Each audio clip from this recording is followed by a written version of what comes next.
you and I have worked together, and it has grown, and I can't think of anyone better or... Oh. No, honestly, you've absolutely guided me and helped me through just being in this studio, and I know we've grown together, right? I know we have, right? I know how the show has grown, how you and I have grown, and what we went through. But you've been there, all encompassing, whether it be a presenter, a mate. I'm going to tell a story now. I've never told it before. I think you probably know what's coming. But I don't. I'll tell you the story. So, you've been there through the best and the worst times of my life. And there was the lowest point in my life ever was when I was going through my divorce. And I turned up at talkSPORT, and I'd spent the afternoon in a pub, which probably not the best idea in the world, bearing in mind you're going to do a radio show in the evening. And I turned up, and I wasn't eating. I was, there was all sorts going on in my world. It was the lowest point in my life. And when I turned up at talkSPORT, I turned up, and I literally, when I say I was on my knees, literally and metaphorically, I couldn't walk, right? I was in a bad way. You remember this day? Yeah. And it was... Well, can you narrow it down? It's most days. No, but I couldn't... No, I was in a bad way, right? Yeah, I remember. And you got rid of me out the studio, out the office. You took me away. You took me in a dark room, and you got me coffee, and you sobered me up into a situation. I was going to do a radio. Luckily, I got to the studio early enough that you could actually get your hands on me and say, come on, you, sort your life out. And you did. And somehow I did the show that night. I sobered up. It was, but you were there for me at that particular moment. And it was the lowest, without question, without any doubt, it was the lowest point of my life. Tell you now, the lowest point of my life. And you, that day, I won't forget it, that day, you dragged me out of that mess. And I'd done a show that night, and I don't know how. I'd love to hear it now again, by the way. I'd love to hear what that show sounded like. But I was in and anyway, so you've been there. You've been there for the best times, the biggest laughs I've ever had in my life have been shared with you. In a box, in a studio where no one else is sitting with us. I have cried, and I've cried. I don't think I've laughed with... In fact, I've not laughed with anyone the way I've laughed with you. I have... I come to work. This is my job, right? This is my job.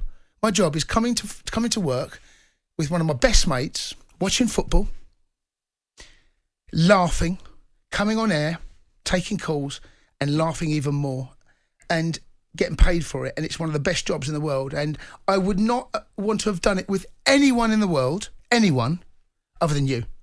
You have absolutely been my... The light that helped me just, and somehow we just together with it, we just formed like a little thing that just worked together, and we wiggled and we come up. Some of the things we've done and got away with. How did we get away with what we got away with? Don't mention them now. Okay, I won't do it now. I have to say, I love you. I genuinely love you for what you've done and what we've done and what we've achieved and how we've done it for 14 years. We've done this. I've come to work. Think about this, right? This is what I've done for 14 years. I've come to work with my best mates. I've sat in a room and I've laughed for 14 years. That's mental. And I love you. I love you too. And thank you very much, mate. Honestly, I do. I know I'd get close. I'm holding it together. You did a good job. You nearly got me going as well. Question I asked you, we had a bit of an argument about it. Who would you take out of the Brazil team to play in the England side? Mm-hmm. And we come up with a few different arguments, didn't we? Yeah, we did. For me, Neymar gets in it over Mason Mount. You take him out. I think Vinicius Junior gets in it. I tell you why Neymar doesn't get anywhere near any team that I want to support is because it's him. He's not a team player. He's not a team player, mate. He's not. And Southgate, this argument that I've always had... You're telling me you're going to take Mount over Neymar? Yes, 100%. Oh, my God. And I'll tell you why. Because Neymar won't do what Mount does. He won't do the dirty work. He won't do Mount that. Can't do what Neymar does. No, that's fine. That's fine. But if you're a team player, you can't get in a team. No, I'm not having it, mate. Chase. I don't know what your agenda is with Neymar. I'm about to explain it if you let me talk, right? Neymar is not a team player, mate. He's not. He is not. And Southgate, can you imagine if Neymar was English in that Southgate squad? Can you imagine the disruption, what it would do, the effect it would have? He's not part of the gang. He's Neymar. He's out. Look what he did. He left Barca because he couldn't compete with Messi, because he knew he wanted. He turns up at PSG, and Mbappe turns up. He's not the best player at PSG. It's about him. It's more than just the player. So you're just looking at the player, right? I'm looking at what the talent that he possesses. You're telling me he wouldn't be able to play, and we played 4-2-3-1. You're telling me Neymar don't get in it over Mason Mount. Not. I've said this before. I've been consistent, right? I don't, as him as a player and a person, the two combined, don't want him anywhere near my club. Anyone else? Yeah, I'd have the two centre halves. Oh, over Stones. Yeah, Marquinhos and Silva. No. I'm having those two. No. No, not having that. Marquinhos ain't good as John Stones. John Stones is fantastic. I think there's a debate to be had there. He's fantastic. Vinicius Junior over Sterling. Right. Last year, I think there's an argument for that. Definitely. Casemiro over Declan Rice. Jeez, mate. That's. I'm not saying that. No, that's a tight call. That's a tight call. I think Declan Rice is one of the most sought after midfielders. Casemiro's won 4 Champions Leagues. I don't doubt that, but Declan Rice plays for West Ham. So? Are you saying you put Declan Rice in the team that Casemiro played in? Are you saying it weakens them? Come on. Does Declan Rice get in Brazil's team? I think he does, mate. I think he does. Not for Casemiro. Ricinho gets in there. Ricinho. Oh, good evening and welcome to the Sports Bar on talkSPORT with me, Jamie O'Hara, and Jason CUNDY. Has anyone seen Tottenham? Has anyone seen Reece? Has anyone seen Romero? Has anyone seen Dyer? Davis? Doherty? Bentancur? Has anyone seen Basuma? Has anyone seen Højbjerg? Højbjerg, can you hear me, Højbjerg? Your boys took one hell of a beating. Perisic, Kane, Harry Kane, can you hear me, Harry Kane? Can you hear me? Son, can you hear me? Sessegnon, Skip, Lucas Moura. Can you hear me? Antonio Conte. Can you hear me? Tottenham Hotspur Football Club. Oh, dearie me. What a night. What a night of Premier League action. Liverpool win 1-0 v West Ham. Bowen missed a penalty, though. Newcastle, Almiron, absolutely flying. Gets the winner versus Everton. Can they get in the top 4? Come on, you Spurs are on their 1 minute and 16 seconds on the clock. And Manchester United have scored at the start of the second half. Fred, who was spectacular in the first 45 minutes, has a deflected effort past Hugo Lloris, bobble into the net to put Manchester United into the lead. Manchester United 2, Tottenham 0. Ball played to the edge of the penalty area. Come out to Bruno Fernandes after an effort from Fred, and he curled it beautifully past Hugo Lloris into the far corner. An excellent performance, the best of the season so far for Manchester United. Oh, how are you, CUNDY? Do you know what, mate? I'm not well. I'm struggling here. I'm struggling. You don't look your normal. I'm don't look your normal self. No. I've got a little bit of the old Kemonku flu. Got a bit of the flu, and I'm struggling a little bit, mate. But do you know what? I'm glad I made it in here. I was at Stamford Bridge. I got in the back of a bike. I whizzed my way here. And do you know what? When I heard there was a second goal, I thought, tonight's going to be interesting. Yes, it's interesting enough, isn't it? I mean, absolutely shocking from Tottenham, mate. We were abysmal. I know you did the Chelsea game for Chelsea TV, so you've not seen Spurs play. To be honest with you, Chelsea weren't much better, mate. I mean, I watched the Chelsea game. They were average, average. Yeah. Brentford deserved something from the game, if not a win, but. You know, fair play to them. I think that's neither side done anything to win it. A draw. Both sides will be there until this time tomorrow, and it'll be a draw. No one deserved to win that game. A draw's a fair result. But yeah, Newcastle won against Everton. He's struggling a little bit. Lampard again. Almiron though, we like Almiron. We like him. Ever since Jack Grealish dug Almiron out, he's been brilliant. Well, do you know what? There's always been a player in there. There's a player, and he looked a little bit like his legs were going too fast for his body. You know, get there, composure. Yeah. Do you know what I mean? Compose yourself. Yeah. And then deliver. Now he's absolutely flying right now. I think he's one of those players that could go on to be, you talk about the team of the season, one of those. I think in a couple of years' time, he might be on that sort of cusp. Yeah, he was excellent tonight. Liverpool won 1-0. Joe Bowen missed a penalty, though. West Ham fans, they had some chances, Jace. Did they, right? They really did. I mean, look, Liverpool were good in the end, made some big blocks. Towards the end of the game, James Milner made an unbelievable block in the 6-yard box. Ridiculous how he's kept it out. And then, but look, West Ham were okay. Liverpool, are they back? Are they the team that they were? I'm not sure. No, I'll tell you what, Nunes looks like he's turned a corner. Okay. He looks good. How big? Is he round the corner? Is he still turning it? Is it one of those big wide ones? He's a wide berth. Right. He's a wide berth, but he looked, again, very good tonight. Played very well. He scored. And looks a bit of a problem. So, look, it's one of them, but we got to talk Tottenham, mate. We've got to talk Tottenham. No, okay, listen, you talk Tottenham. I mean, so we had a conversation yesterday about everyone's digging Spurs out. I'm like, but you ain't playing great. I mean, there's no one's digging them out. It's an observation. You ain't got to take it personally. Spurs have not been playing brilliantly. They've not. Yet they're getting results. It's when you play like that and you don't get a result, all of a sudden it brings it into sharp focus, because you're thinking, if you nick that game 1-0, you'd be saying the same as you said last night, wouldn't you? Yeah. Yeah, not play well, but we still. Yeah. But you can't keep doing that. Chase, they had 15 shots in 30 minutes. Who? Man United. They had 15 shots in 30 minutes in the first half. It was attack v defence. It was absolutely outrageous. I mean, it should have been 7-0. But they do this, Spurs. This is the first half, right? So this is what they do. Spurs sit deep. They allow you on. They let you dominate the game. They sit there, encouraging you on. We don't believe you're good enough. We're miles off it tonight. No, but half time, you can make a case for saying Antonio Conte got it right. He'd been at half time, been here before. 0-0. And now the game turns into a 45-minute game. Yeah, they scored in the 46th minute. There they go.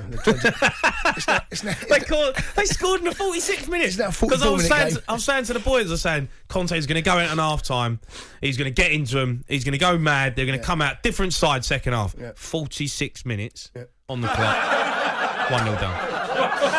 And then after that, it was like, it was a strange night. Really, look, take nothing away. It was probably Spurs' worst performance of the season, but it was probably Man United's best performance of the season. They were brilliant. So everyone's going to jump on the bandwagon of how bad Spurs were. Yeah, we were bad. We were shocking. It was Arsenal all over again. But Man United were sensational. They did not give us a kick, did not give us a second on the ball. Bruno Fernandes was brilliant. I thought Rashford was class. Casemiro in midfield. We got absolutely outplayed and outclassed tonight, and you just got to take them on the chin. Take it on the chin. Good evening and welcome to the Sports Bar on talkSPORT with me, Jamie Hart, and Jason CUNDY. Has anyone seen Edison? Has anyone seen Walker? Has anyone seen Ruben Diaz? Has anyone seen Laporte? Has anyone seen Cancelo? Bernardo Silva? Rodri? Has anyone seen Kevin De Bruyne? Mahrez? Jesus? Foden? Zinchenko? Sterling, Gundogan, Fernandinho. Has anyone seen Jack Grealish? Has anyone seen Pep Guardiola? Has anyone seen Man City? Has anyone seen the Jackster? Oh, wow. My word. Wow. What have we seen tonight? Man City are out of the Champions League, losing in extra time to Real Madrid. 2 goals in the 90th minute for Madrid. What on earth happened? 03717 2233 44. Does anyone feel sorry for Manchester City? And is this the worst disaster for Pep Guardiola? 03717 2233 44.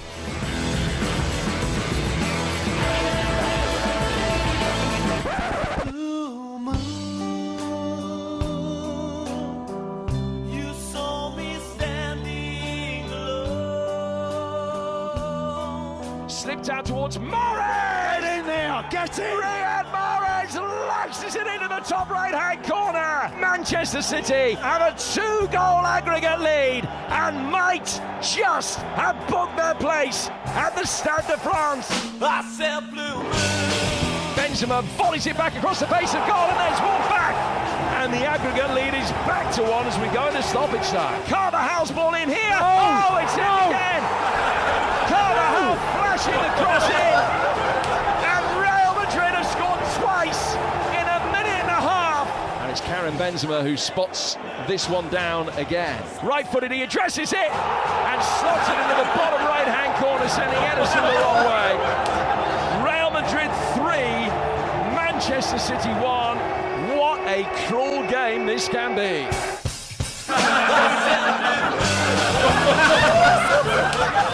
Wow, that is absolutely savage.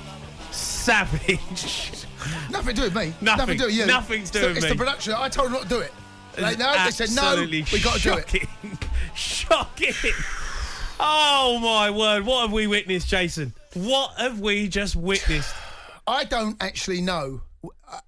I'm still a little bit. We were speechless in there. Speechless. You know, it's why it's the greatest game in the world, right? First off, let's give Real Madrid a huge amount of kudos, a huge amount of respect, and you know, they were dead and buried. They were dead. Like he just said there, Ada. They had no pulse. They were gone. You know, it was seeing out the minutes. It was a matter of, you know, there were fans walking out from Real Madrid. Yeah. You know, in the commentary, people were leaving. There was no way they could come back. Oh yes, there is, and I don't quite know how they've done it, but it's remarkable. It's in their DNA. It's remarkable what we've just seen, and they didn't know they were beaten. They don't know when they're beaten. I've seen them do it to PSG. I've seen them do it to my mob, but this was the most dramatic. This was a side that somehow, by hook or by crook, were going to find a way to somehow fight their way back into the game. But what have City done? Oh. I have not seen a team capitulate and collapse and bottle a game like that. They had gone. City. That's bottle noises. That's unbelievable. Oh, this is out of order. This is horrible. No, this is going to be hard to take if you're a City fan, but they bottled that. They bottled that tonight. As soon as Real Madrid got that goal back, that first one, I've looked at you and I've grabbed you and gone, could they? Could they? And you looked at me and we didn't say anything. And a minute later, they got back into it. What are they doing? They were the first two shots they had on target in the game. The first two shots they had on target was the 2 goals. And they had a third shot on target. They only had 3 on... They had 5 shots on target. Right, scored 3 goals. The next one, he's kept him in it, the keeper. They could have lost it. They could have lost it. They fell apart. They literally fell apart. That is, this is gonna hurt, and I feel for City fans because, you know, we know what it's like as a football fan. They will feel crushed right now, absolutely crushed. Somehow they managed to snatch defeat from the jaw, not even the jaws, the stomach. They'd swallowed it. They'd already swallowed the meal. The victory was in the tummy, and they've reached down. Real Madrid, gone through the throat, into the stomach, and managed to snatch victory back. I don't know. Remarkable stuff. It's a brilliant game we watched, mate. We're very lucky. Again, I say it, unscripted drama, but this competition this year has been phenomenal. And credit to Real Madrid. Well played, because that takes some doing. But the football. Oh, right, okay. We've got to talk about that. Have we? Do you want to get into it, or do you want to talk about something else? Can we talk League One or something? Because that was more exciting. Middlesbrough won tonight, 2-0 against Cardiff City. Yeah, I bet Cardiff played. I bet Cardiff had more of a go.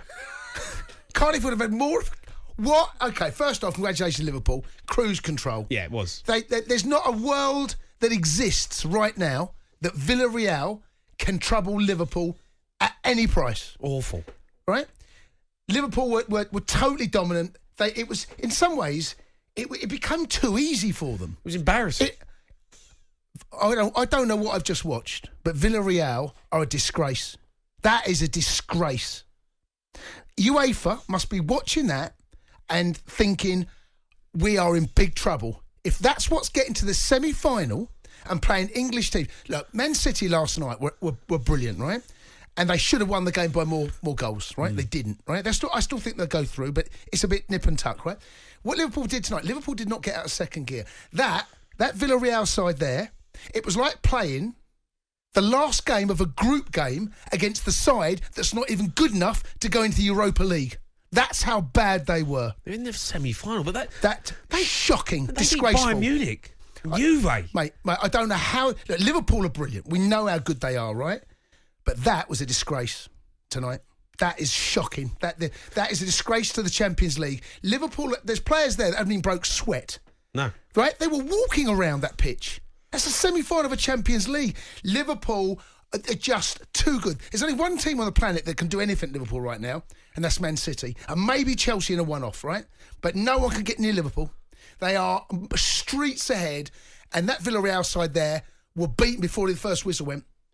Disgraceful display. I have to say, how are they in the semi-final? I don't know. I really don't know. I wasn't impressed with them tonight whatsoever. But West Ham would give Liverpool a better game. Everton played better. Would give them a better game. Everton are going down. They were better than they beat Villarreal. Villarreal, I've got no idea how they've made it this far into the Champions League. Their goalkeepers, by the way, it's one of the worst goalkeeping displays I've seen at an elite level ever. He's appalling. Doesn't want to catch it. I can't believe, Jamie, what I have just witnessed there. In a semi-final. Liverpool there, you could have had some fans, I reckon. You could have had, alongside Van Dijk, you could have had a fan there tonight. You could have pulled a fan out of the stadium and said, look, it's your lucky day. You're going to play for Liverpool in the semi-final of a Champions League. Get your kit on. That's how bad they were. I actually think you're probably right. But give credit to Liverpool where it's due, and they do this to a lot of teams. Villarreal would have gone there and really felt like they were, had a chance. But this Liverpool side will just suck the life out of you with their sort of their relentless pressure, the way they keep the ball, the way they get it back. Yeah. There's no weakness in their team. We talked about, maybe if they got in behind Trent, but then Konate tonight was just awesome, and he was just like a machine. And it's almost like, well, there is no weakness. So what do you almost expect from a Villarreal side who was 7th in La Liga? To turn up and try and get a result. No, there was a mismatch, and we never thought that. I didn't think that Villarreal could beat Liverpool, but having watched them against Juve and having watched them against BeIN, I did feel as though there might be points in that game where they could perhaps catch Liverpool on the counter or try and. But Liverpool are just too good. And that Villarreal side there, if you're a Villarreal fan, you've travelled. I think it's one of those where the club should issue an apology. Honestly, it was that bad, Jamie. You don't need to issue apologies. I know it was a bad night for them, but come on. How much have they given to the fans already by getting there? Oh, honestly, Liverpool. Honestly, it was so easy. It was so easy. It was like a training ground game. It was. That's appalling for the Champions League, man. No wonder people want a Super League. No wonder these sides just be looking at that. The big owners of these big clubs thinking, God, we are in big trouble here. We're not going to be able to catch these English teams. Liverpool are streets ahead. Miles and miles and miles ahead. Is there anyone in Europe that can compete with the three English teams? Look, my side Chelsea won the Champions League last season, right? We beat Real Madrid over 2 legs and Athletic Madrid over 2 legs last season, right? They were appalling in both those, right? And I said at the time, if that's the best that Spanish that they've got to offer, right, the rest, no one can touch it. And I said to you in this season, an English team will win it, and it'll probably be 2 English sides in the final. Well, we're halfway there. What did you make of the whole thing? It just seemed all a bit staged and a bit. Incredibly staged. There were Piers, very good at his job, knows exactly what he's doing, but these questions were pre-planned. Ronaldo's got his answers. There were a couple of times where you felt that Ronaldo didn't quite give him enough of the answer, and Piers would come in and prompt him. Oh yeah, what about the swimming pool? Yes, the swimming pool. Yeah, there's bits there, and I don't quite get the end game with this. Actually, I came into it with quite an open mind. Who's he got around him? Who are his advisors? This is worse than I thought. Far worse than I thought. I don't think he comes out of it particularly well. I have to say, I don't think he's a particularly nice person. Really? Would go that far? That came across. There is the unbelievable it was a bit harsh. lack of. No, I don't think it is actually. I think the unbelievable lack of self-awareness. Every answer that he gave, everything was about him. That the way he spoke about the young kids, he's asking about he's an example. He sees himself as an example. He doesn't even realize he sees himself as an example. If that was in the dressing room and I'm a young boy at Man United, I don't want to be that person. I want to be that player. I don't want to be that person. And you're talking about examples of what he done when he walked off down the tunnel. I'm not sure he does actually set a good example. I think unbelievable player. We all know how good he is. But it comes across quite obvious that he's, in the last 20 years, hasn't had to deal with criticism, hasn't had to deal with being left out the squad. the team, hasn't had to deal with rejection. This is the first time in his life, and he lives in a bubble. And footballers, as footballers, I've been out the game quite a long time. You've been in the game longer than me, or it's more recent than me. But actually, footballers are in bubbles, and we are treated differently. Yeah. But I'm looking at a man there that no one around him has ever said anything to him that's been, and maybe that's a good thing for his career, but it's come home to roost now, it would appear. And whoever thinks that's a good idea, whoever told him, or maybe hasn't got people around him that will give him a bit of truth, that to me is someone there that's deluded if he thinks this has been a good idea. Worse than I thought. Far worse than I thought. The lack of self-awareness in every answer. I just thought the mannerisms of it all was just so arrogant, so self-indulgent. Completely self-indulgent. And I don't know. Piers, he's rubbing his hands together. Piers, listen. He knows what he's doing. Yeah, this is falling off a log for Piers, right? He's interviewed, presidents. He interviews politicians. This guy knows how to go out and get stuff out of people that don't want to give him stuff. Yeah. This is a guy that wants to give him stuff. So this is food and drink for Piers. He knows exactly what he's doing, and it's, as far as we're concerned, it's a brilliant interview. But it's so staged, and it's shocking. there, and the answers are there. What is the end game? What is? Well, he wants to get sacked. That's the end game, in my opinion. Jay, do you know what? My opinion, I think he wants to get sacked. Look, some of that I agree with in terms of what he says about young players, in terms of now how they get a lot handed on a silver platter, you'd say, and they get things handed to them a lot easier than maybe how you work for it, how I work for it.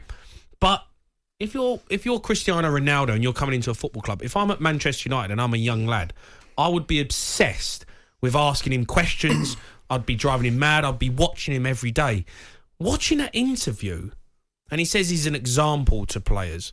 Watching that interview, Chase, I look at him and think, I don't know if I'd really want to ask you a question, because you might throw me a custard pie. I don't think you'd. Looking at the way he spoke there, I'm not sure he's that approachable. No, he doesn't seem approachable. And then you think about what he said, his best captain, Roy Keane. I can only imagine what Roy Keane would have been like around the dressing room as a young player. That ability to speak and go, no, I know Roy Keane could be brutal as well. But what I've watched there, just the way he spoke, the generalisation about young kids, right? There are some wonderful. We're going to see him in the World Cup. Yeah, of course. Right? He's played at Real Madrid. What about some of the young kids that have come through at Real Madrid in his time since he's been there? I felt. Do you know what? I felt he belittles everyone. I'm the best that's ever been. No one's ever going to be as good as me. Yeah. We know how brilliant he is, but the way that just the choice of language. Yeah. I know English is not his natural. Is. Do you think he's an example to young players? Not if you get to know him, it wouldn't appear. Off the pitch, I wouldn't. That's off the pitch. I've never heard him interviewed like. I don't particularly like him. There's no warmth there for me. It's about him. And like I said, the lack of ability to take some criticism and take a hit, take a bit of a knock professionally. Now, we know what happened to him personally, and I don't know what that's like to go through. He went through one of the... No parent should ever see their child die. Of course. So he has gone through a trauma that I can't speak about, right? So I don't know what effect that's had on him as well, right? And he spoke about that. He spoke about that at length. There'll be more tomorrow about how Manchester United treated him during that period. But I think there's going to be a lot of upset people. I think that I'm not sure what the end game is here. I'm not sure what his purpose is. You're saying it's to get sacked.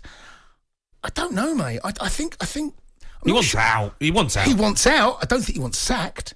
I'm not sure that's the case. But after watching that, he'll always find a club because he's Ronaldo. But yeah, but you say that, Jace. If you're an owner of a football club or a manager of a football club like a Bayern Munich, a Juventus, a Sporting Lisbon, teams that he'd be interested in signing for potentially, if you're watching that and you're a manager, I don't think you'd want him. No. I think you'd go, you know what? I know he's been a great player and he's still probably got a lot to offer. Well, you'd be worried but about if he's him. going to act like that and he's going to say things like that about his teammates and the young players and me as a manager, I'm all right, thanks. Well, you've got to play him every week because it's the first time really in his career where he hasn't been number one. Even under Ollie played him, right? Yeah. He scored lots of goals. There's no getting away from it. But I remember you in the summer asking me, would you have him at Chelsea? And I wouldn't because I made the point about the Ronaldo circus. No one saw this coming. Yeah, I mean, you know, Would you have him at Chelsea? no chance. I said that in the summer, nothing's changed. But there will be a club that will take him. Now, some financially, I don't know how what his wages are or where he goes from here, but I just come away from it, you know, not that impressed with him. The Sports Bar with Jamie O'Hara and Jason CUNDY. Monday to Thursday nights from 10 on AM, on DAB, via the talkSPORT app and on your smart speaker. talkSPORT.